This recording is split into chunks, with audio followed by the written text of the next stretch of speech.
Hello students, now we are going to start next lecture of metals and non-metal, and in this lecture we will study about the reduction and specific case of reduction, that is electrolytic reduction.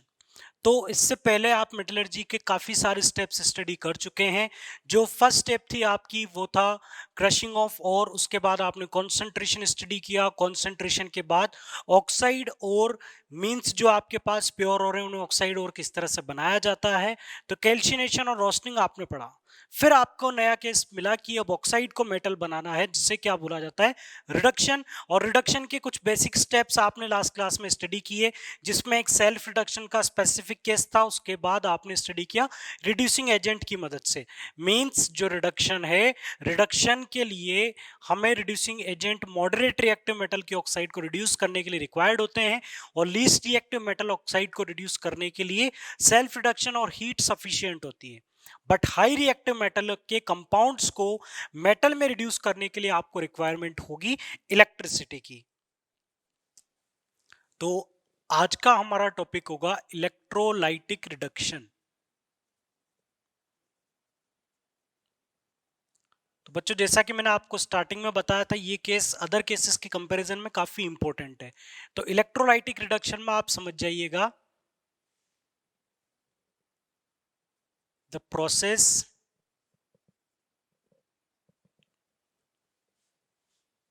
in which metallic compound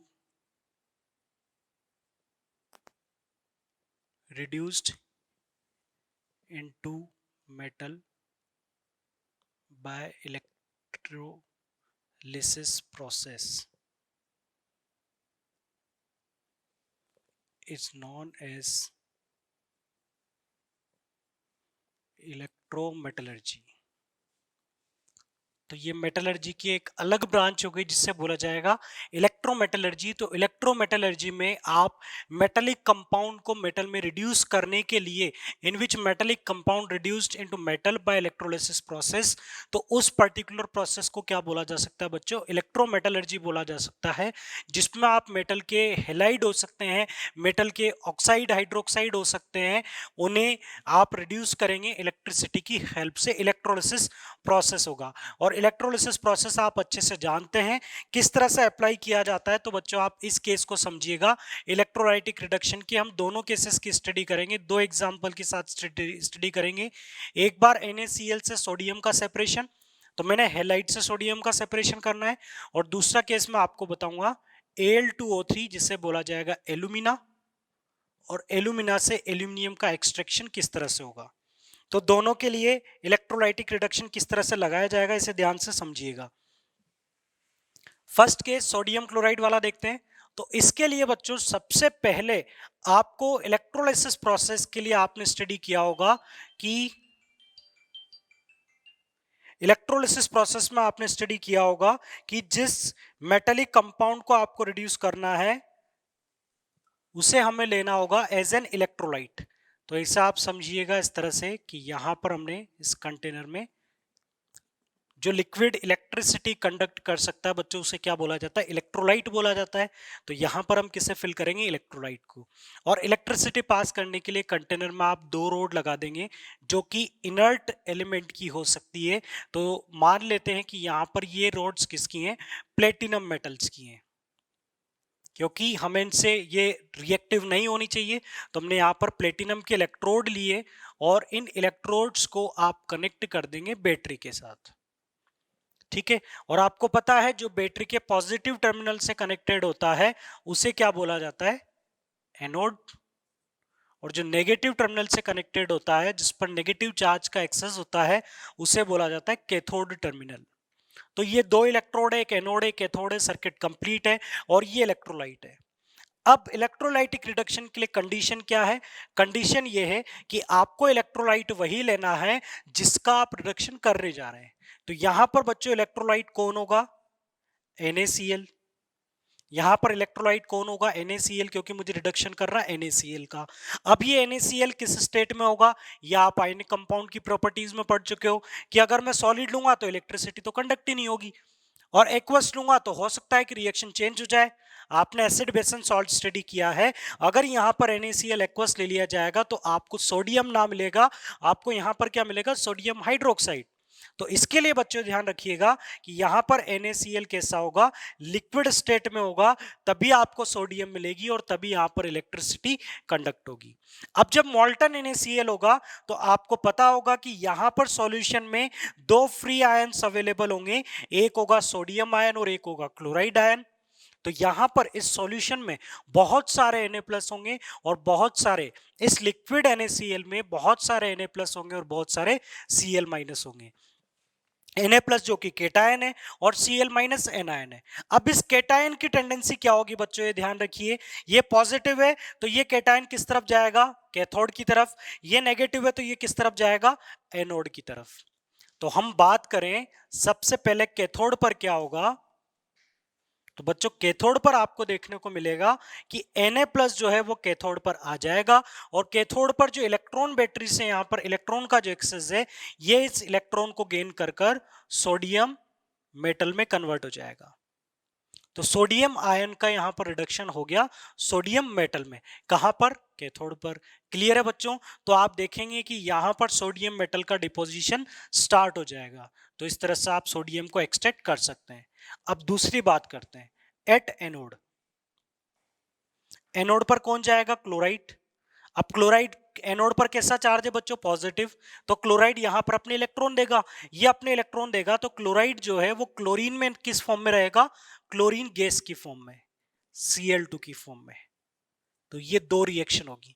अब ये दो reaction कौन कौन सी बच्चों, cathode पर कौन सी reaction हुई, देखो प्लस से किस में गया, जीरो में, और ऑक्सीडेशन नंबर कम होगा तो उसे आप क्या बोलेंगे, रिडक्शन।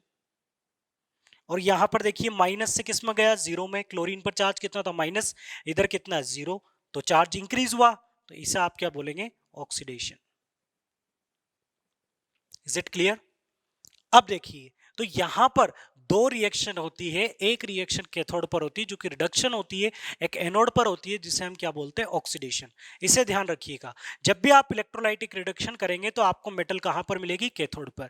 ऐसा ही रिडक्शन आप मैग्नीशियम सॉल्ट का भी कर सकते हो, मैग्नीशियम क्लोराइड का भी कर सकते हो, तो आपको यहां पर कौन मिल जाएगा, मैग्नीशियम मिल जाएगा। अब इस प्रोसेस की अगर मुझे ओवरऑल रिएक्शन लिखनी हो तो ओवरऑल रिएक्शन क्या होगी, NaCl इन मोल्टन स्टेट, और जब आप इसका इलेक्ट्रोलिसिस करेंगे, इलेक्ट्रिसिटी पास करेंगे, तो आपको मिल जाएगा सोडियम प्लस क्लोरीन गैस। और ये सोडियम आपको कहां पर मिलेगा बच्चों, कैथोड पर, और क्लोरीन कहां पर मिलेगी, एनोड पर। तो ये इलेक्ट्रोलाइटिक रिडक्शन का केस पूरी तरह से हम पढ़ चुके हैं सोडियम क्लोराइड के लिए। अब बात करते हैं Al2O3 के लिए। मैं एल्यूमिनियम ऑक्साइड का केस अलग से इसलिए बता रहा हूं क्योंकि इसमें कई सारी ऐसी इंफॉर्मेशन है जिन पर क्वेश्चन आपसे एग्जाम में पूछ लिए जाते हैं। तो हम देखते हैं Al2O3 का स्पेशल केस। तो अब हमें स्टडी करना है Al2O3 का एल्यूमिनियम में कन्वर्जन। तो बच्चों आप बाद में स्टडी करेंगे कि यहां पर जो इलेक्ट्रोड लिए गए थे एल्यूमिनियम के लिए, जो एक्चुअल सेटअप होता है उसके अंदर ग्रेफाइट के इलेक्ट्रोड लिए जाते हैं, उसमें इलेक्ट्रोड लिए जाते हैं। ग्रेफाइट का मतलब कार्बन, कार्बन का एलोट्रोप, कार्बन की फॉर्म, ग्रेफाइट का यहाँ पर एलोट्रोप लिया जाता है। ग्रेफाइट मींस कार्बन का इलेक्ट्रोप यहाँ पर एज एन इलेक्ट्रोड लिया जाता है जो कि रिएक्ट नहीं करता है और काफी अच्छे से इलेक्ट्रिसिटी भी कंडक्ट करता है। हम जो एक्चुअल सेटअप है उसमें इलेक्ट्रोड को अलग तरह से लगाया जाएगा, आप बाद में स्टडी करेंगे कि कंटेनर को एज ए कैथोड और एनोड के लिए कई सारी रोड्स वहां पर लगा दी जाती है। बट हमें Al2O3 मींस Al2O3 का रिडक्शन इतना डिटेल में नहीं पढ़ना है, अलग से सेपरेट स्टडी नहीं करना है, हमें केवल बात करनी कि इसमें किस तरह से रिडक्शन होगा। तो यहां पर बच्चों इलेक्ट्रोलाइट आपको लेना पड़ेगा Al2O3 एल्यूमिना, और वो कैसा होना चाहिए, मोल्टन स्टेट में। ठीक है, अब इसमें प्रॉब्लम ये आती है कि मैं एल्यूमिनियम ऑक्साइड को एल्यूमिनियम में रिड्यूस तो कर सकता हूं, बट एल्यूमिनियम ऑक्साइड का Al2O3 का मेल्टिंग पॉइंट जो है वो वेरी हाई, बहुत ज्यादा होता है। तो इसको मेल्ट करना बहुत मुश्किल है, इसको मेल्ट करना बहुत मुश्किल है, और जब तक आप इसे मेल्ट नहीं करेंगे तो आपको आयन नहीं मिलेंगे, और जब तक फ्री आयन नहीं मिलेंगे तो इलेक्ट्रिसिटी का कंडक्शन भी नहीं होगा। तो आप एल्यूमिनियम आयन को एल्यूमिनियम में रिड्यूस नहीं कर पाएंगे। तो बच्चों इसके लिए आप समझिएगा कि यहां पर Al2O3 के साथ हम मिक्स कर देते Na3Al F6 को। यही इंफॉर्मेशन मुझे आप लोगों के साथ शेयर करनी थी, जिससे बोला जाता है क्रायोलाइट। और क्रायोलाइट का रोल यहां पर क्या होता है, added to decrease melting point of Al2O3। इसकी प्रेजेंस में जो एल्यूमिनियम ऑक्साइड है इसका मेल्टिंग पॉइंट कम हो जाता है, आप आसानी से इसे लिक्विड स्टेट में लेते हो और इलेक्ट्रिसिटी पास करके क्या कर सकते हो, यहां पर एल्यूमिनियम को सेपरेट कर सकते हो। साथ में बच्चों इसमें फ्लोरस्पार भी मिक्स किया जाता है, CaF2। फ्लोरस्पार, इसका रोल क्या होता है बच्चों, it will increase the conductivity. ठीक है, कुछ कंडक्टिविटी इससे भी इंक्रीज होती है और कंडक्टिविटी इससे भी इंक्रीज होती है, क्योंकि कई सारे फ्री आयंस वहां पर जनरेट हो जाते हैं। आप कैल्शियम फ्लोराइड डालेंगे तो वहां कैल्शियम आयन भी होगा, फ्लोराइड आयन भी होगा, तो फ्री आयंस की अवेलेबिलिटी बढ़ेगी, तो फिर वहां पर इलेक्ट्रिसिटी कंडक्शन भी इंक्रीज हो जाएगा। तो इसलिए हम वहां पर क्रायोलाइट या फ्लोरस्पार ऐड करते हैं मेल्टिंग पॉइंट को कम करने के लिए और इलेक्ट्रिकल कंडक्टिविटी को राइज करने के लिए। अब सारा सेटअप तैयार हो चुका है, इलेक्ट्रिकल कंडक्टिविटी आप अच्छे से कर सकते हो। Al2O3 के दो आयंस वहां पर होंगे, एक एल्यूमिनियम आयन और दूसरा ऑक्साइड आयन। तो हम बात कर लेते हैं कैथोड पर क्या होगा, हमें एल्यूमिनियम एक्सट्रैक्शन की बात करनी है। तो कैथोड पर जो एल्यूमिनियम आयन है Al3+, ये जाएगा और 3 इलेक्ट्रॉन लेकर क्या बन जाएगा, एल्यूमिनियम मेटल। इस तरह से आप Al2O3 से एल्यूमिनियम को एक्सट्रैक्ट कर सकते हो। जब आप इसका एक्चुअल सेटअप देखोगे तो आपको वहां पर समझ में आएगा कि कैथोड पर तो एल्यूमिनियम बनेगा, बट एनोड पर क्या बनता है, ऑक्सीजन। और इसमें जो बनने वाली ऑक्सीजन है, वो ऑक्सीजन रिएक्ट कर लेती है आपके इलेक्ट्रोड के साथ में। तो वो इलेक्ट्रोड के साथ रिएक्ट करके, ग्रेफाइट का इलेक्ट्रोड है, ग्रेफाइट का इलेक्ट्रोड मतलब कार्बन का इलेक्ट्रोड, तो वो कार्बन जो है ऑक्सीजन के साथ रिएक्ट करके कार्बन के ऑक्साइड्स बना लेता है। तो कई बार हमारे इलेक्ट्रोड इन केसेस में कंज्यूम हो जाते हैं, बट जो आपको कैथोड होगा वहां पर आपको प्योर एल्यूमिनियम मिल जाएगा। तो इस तरह से ये इलेक्ट्रोलाइटिक रिडक्शन एल्यूमिनियम ऑक्साइड के लिए, एल्यूमिना के लिए और सोडियम क्लोराइड के लिए हमने देख लिया।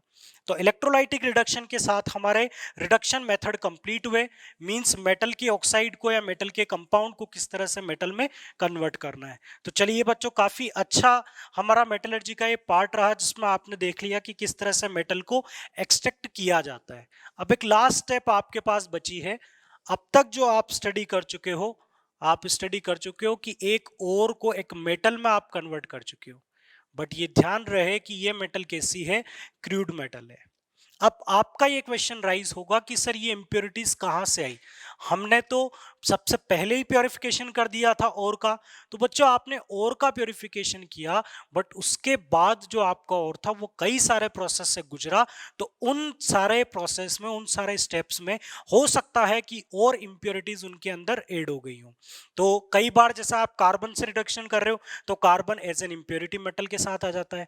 आप इलेक्ट्रोलाइटिक रिडक्शन कर रहे हो तो वहां पर भी हो सकता है कि जो एनोड कैथोड हो, अगर वो रिएक्ट कर ले तो मेटल में कुछ इंप्योरिटीज आ सकती हैं।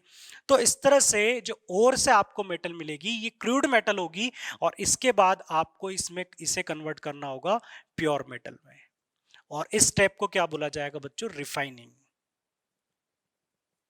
रिफाइनिंग में आपको क्या स्टडी करना है, purification of metal. Crude metal का जो प्योरिफिकेशन होगा उसे ही हम क्या बोलेंगे, रिफाइनिंग बोलेंगे। रिफाइनिंग के स्टेप्स मैंने आपको स्टार्टिंग में बताई थी कि रिफाइनिंग में हमारे पास फिजिकल मेथड भी है और केमिकल मेथड भी है। रिफाइनिंग में हमारे पास फिजिकल मेथड्स भी हैं और केमिकल मेथड्स भी हैं।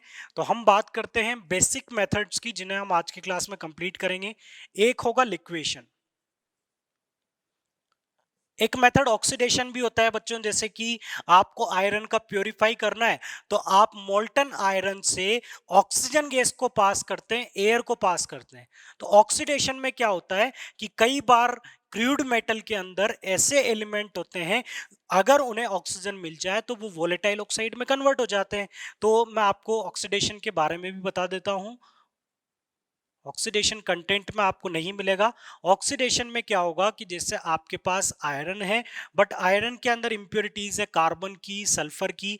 तो आप यहां से किसे पास करेंगे बच्चों, एयर को, एयर का मतलब ऑक्सीजन को। तो जैसे ही अंदर से ऑक्सीजन पास होगी तो ये कार्बन को तो CO2 बना देगी और सल्फर को क्या बना देगी, SO2। और ये वोलेटाइल ऑक्साइड्स की फॉर्म में वहां से गायब हो जाएंगे और आपको क्या मिलेगा बच्चों, प्योर आयरन मिलेगा। क्लियर? तो ये एक ऑक्सीडेशन मेथड होता है जिसके अंदर हम एयर पास करते हैं मोल्टन मेटल से, और उसके अंदर जो एलिमेंट एक्स्ट्रा है, इंप्योरिटीज हैं, वो अपने ऑक्साइड्स की फॉर्म में कन्वर्ट होकर वोलेटाइल ऑक्साइड्स की फॉर्म में वहां से रिमूव हो जाते हैं। चलिए आ जाते हैं हम लिक्वेशन पर। सबसे पहले लिक्वेशन का प्रिंसिपल क्या होगा, किस कंडीशन पर लिक्वेशन काम कर सकता है। तो इसमें आप ध्यान रखिएगा, जो मेटल्स आप लेंगे it will fuse easily. Fuse easily का मतलब इनका मेल्टिंग पॉइंट कैसा होना चाहिए, कम होना चाहिए, और जो इनके अंदर इंप्योरिटी होंगी it will not fusible. Not fusible का मतलब इनका जो मेल्टिंग पॉइंट है वो कैसा होना चाहिए, बहुत ज्यादा होना चाहिए। ये इजीली फ्यूजिबल नहीं होने चाहिए इंप्योरिटीज, तो आप इस मेथड को अप्लाई कर सकते हैं। अब आपका अगला क्वेश्चन ये होना चाहिए कि ऐसी कौन सी मेटल्स है जिनके अंदर हम इस मेथड को अप्लाई कर सकते हैं। ऐसी कौन सी मेटल है जिनकी इंप्योरिटीज का मेल्टिंग पॉइंट काफी ज्यादा होता है, तो वो भी मैं आपके साथ शेयर कर सकता हूं। इससे आप अप्लाई कर सकते हैं टिन के लिए, लेड के लिए, या बिस्मिथ के लिए। टिन एसएन और लेड पीबी, और बीआई यहां पर क्या होगा, बिस्मिथ। ये नाम ध्यान रखिएगा। तो इनके लिए आप इस मेथड को अप्लाई कर सकते हैं। अब ये मेथड कैसे काम करेगा इससे भी आप समझिए कि इस तरह से हमने यहां पर जो इसकी फर्नेस लेते हैं, ये स्लॉप हर्थ फर्नेस होती है इस तरह की। यहां पर आप देखिएगा बच्चों,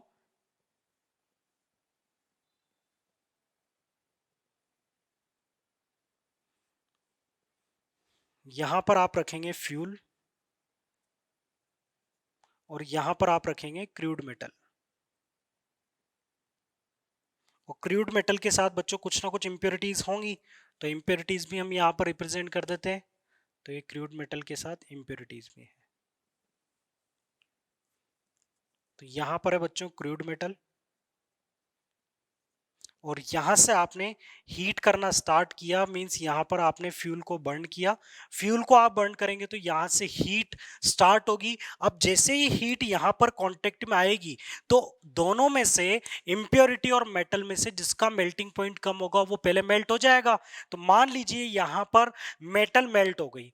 अब मेटल मेल्ट हो गई तो मेटल मेल्ट होने के बाद बच्चों कहां पर आएगी, आपने फर्नेस किस तरह की बनाई है, स्लोप में बनाई हुई है। तो यहां पर जो मेटल है वह स्लोप पर आने के बाद मेटल किस तरफ फ्लो होना स्टार्ट हो जाएगा, इस तरफ। और मेटल्स बच्चों आपको कहां पर कलेक्ट हो जाएगी, प्योर मेटल मोल्टन फॉर्म में आपको कहां मिल जाएगी, यहां पर।